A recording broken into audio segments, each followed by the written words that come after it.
little children and big children, and welcome to another Storytime with Tim and Goober. What about my face? My fur? Oh, my beard! Oh yes, well it was getting a bit long, so I thought I'd give it a little bit of a trim. You don't like it? Well, sorry, not every animal has as much fur as a bear, Goober. Some animals don't have as much fur. Oh, it reminds you of the story tonight. Yes, it's a very exciting story tonight. And it's a 64 Zoo Lane story. I know a few of you like 64 Zoo Lane. So tonight's story is called Henrietta, the Hairy Hippo. So I hope you enjoy it. Lucy lives at 64 Zoo Lane, right next door to the zoo. Every night she climbs out of her window, slides down the long neck of Georgina the giraffe and listens to one of the animals tell her a story. And tonight it's the story of Henrietta the Hairy Hippo.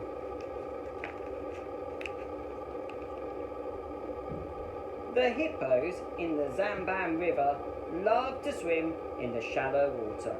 They rolled and splashed, plunged and splattered, but Henrietta didn't play with the others. "Henrietta's hairy! Henrietta's hairy!" sang the hippo choir all day long. Henrietta was sad. "I want to live somewhere else," she said, "where no one laughs at me." And so she left the Zamban River to find a new home. She walked and walked until she reached the desert. It was hot there, very hot. Henrietta wanted to swim, but there was no water in the desert, only a lot of sand. "Hello there," said a friendly voice. "I'm Dennis the dromedary. What sort of animal are you?" "I'm Henrietta the Hippo," said Henrietta. "I'm looking for somewhere to live, but the desert is too hot." "Follow me," said Dennis. "You can walk in my shadow. It's cooler there."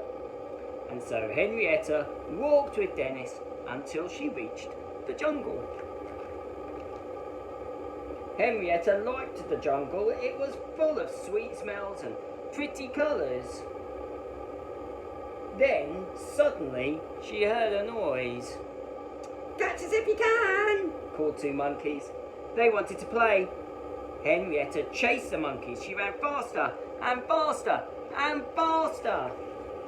Boing! Straight into a giant spider web. "Hee, grinned the big spider. "A nice juicy fly for my lunch."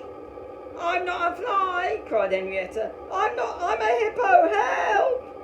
Then there was a rustle in the banana trees. "Boo!" said an even bigger spider, and scared the big spider away. "Don't worry," said the even bigger spider to Henrietta. "It's only your monkey friends, Giggles and Tickles." And they used their clever fingers to pull the spider web away. "I'm Henrietta Hippo," said Henrietta, "and I'm looking for somewhere to live, but the jungle is too scary." "Follow us," said the monkeys. And so Henrietta walked with Giggles and Tickles until she reached the Blue Mountain. The Blue Mountain was steep and slippery. Henrietta struggled and scrambled and climbed and clambered. Finally she reached the top. Oh, what a view! She could see the jungle and the desert, and far, far away the hippo splashing in the Zamban River. "If only I could go home," she sighed. "But I can't, because the other hippos will laugh at my horrible hair."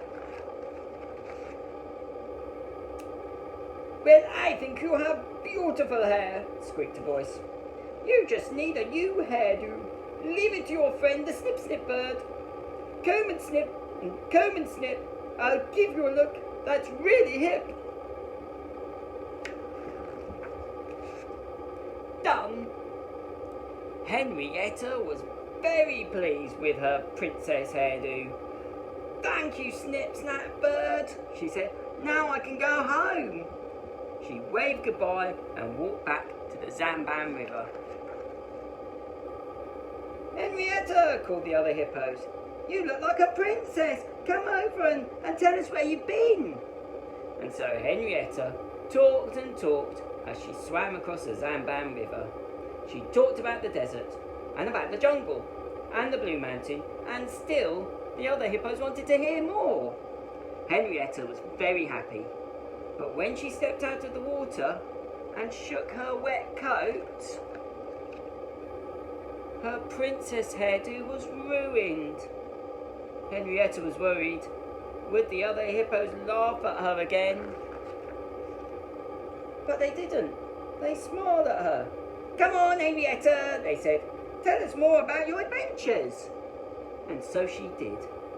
And when she finished, all the hippos jumped in the Zamban River with a great big splash. Oh, and there we go. They're all asleep, having listened to the story. That was a brilliant story. What do you think, Goober? Yeah, you feel a bit like Henrietta with all your hair, your fur. Oh, well, I think you're looking pretty good for a bear, if I'm being honest. So, just like the animals in the story, boys and girls, it's time to go to sleep. So sleep tight, night night, and we'll see you for another Storytime with Tim and Goober again very soon. Night night.